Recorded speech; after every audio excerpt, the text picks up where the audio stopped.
Blog Talk Radio.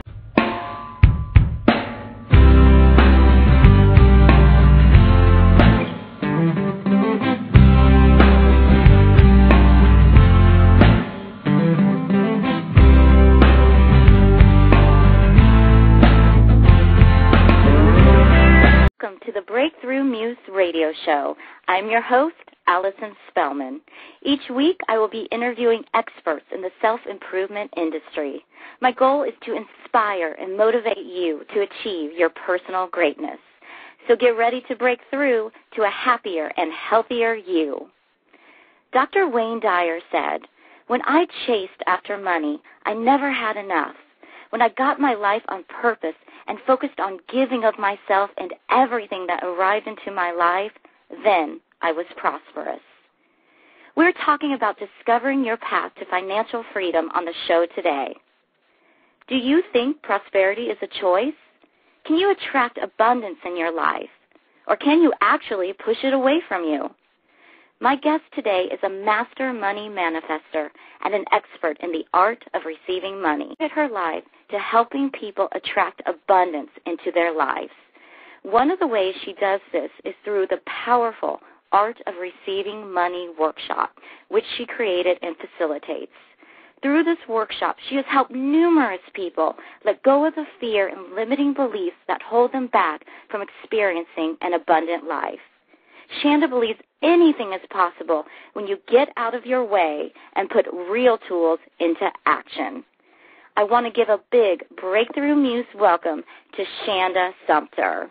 Hi, Shanda. Thanks for joining us today. Hi, Allyson. My pleasure. I loved your quote from Wayne Dyer. He is actually one of the most instrumental people to date in my life. Wow. That is such a powerful quote, and I know we're definitely going to be talking a lot about, money and abundance and prosperity. And why don't we just jump on in and start talking about the green stuff? Let's talk about money, because it is something everyone has an opinion about.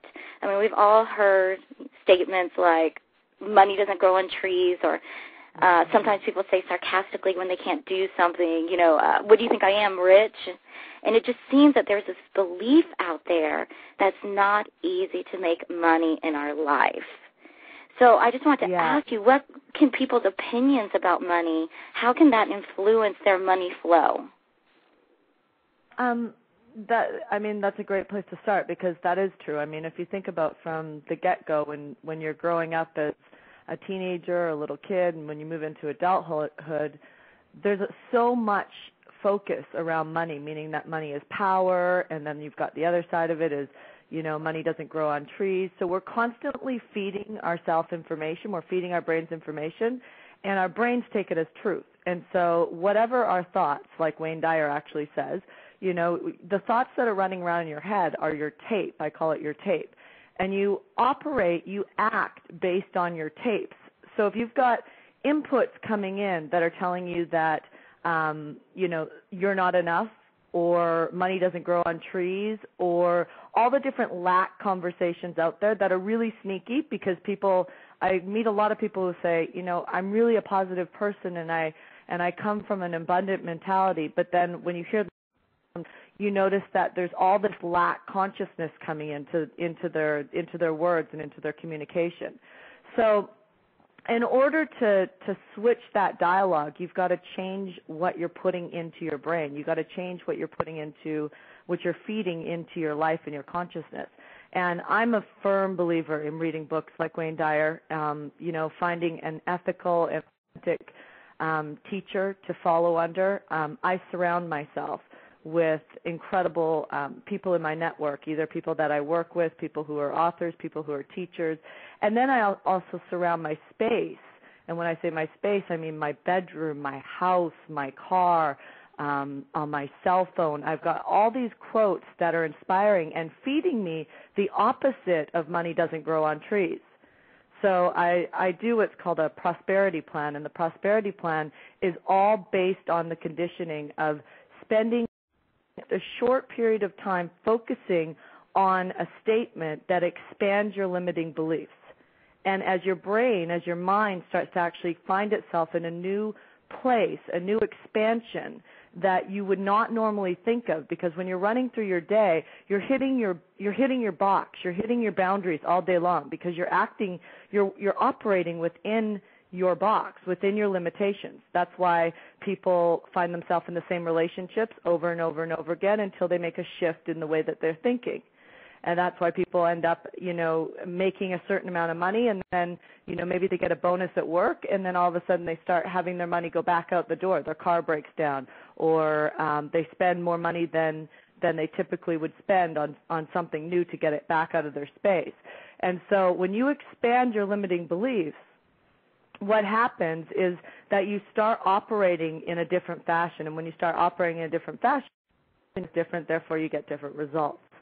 And so feeding your brain, that was a long-winded explanation of what you were saying, but that is the basis and the foundation to people making a lot of money.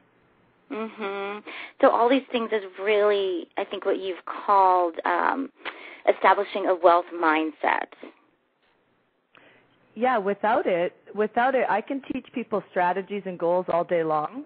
And anybody can. There's a million books out there right now that will teach you how to make more money on just goal setting, and all that stuff is important. All of those elements are they're creating the plan to get to where you want to get to. So it's not like you're just getting in the car and driving and then ending up wherever fate takes you. It's creating the plan to get there. But you can't create the plan to get there if you really can't see it and you don't believe it. And if you have conditionings that have you stop before your result, then you're going to have motivation. And motivation comes from your thoughts. And so if your thoughts are pulling you down and sabotaging you, and sabotages can look like anything, Allyson, from going to bed and avoiding it, or eating, or drinking. Right now I'm actually on a 28-day basically life cleanse based on the moon cycle.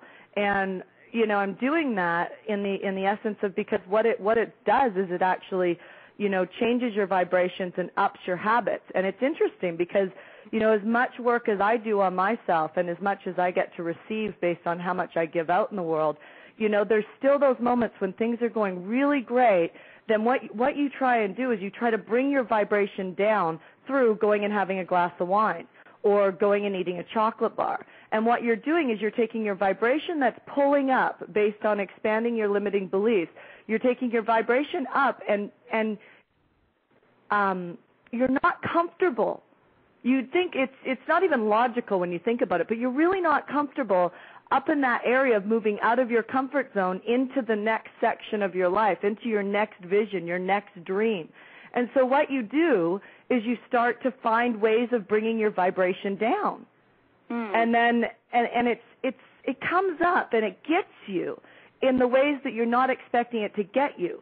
And so as right now I happen to be in a growth spurt in my career and in my love life, and so to support that, I know the conditioning beliefs will try and pull me back. And so hence putting in a program in your life that has you not be able to get out of intimacy in any arena of your life.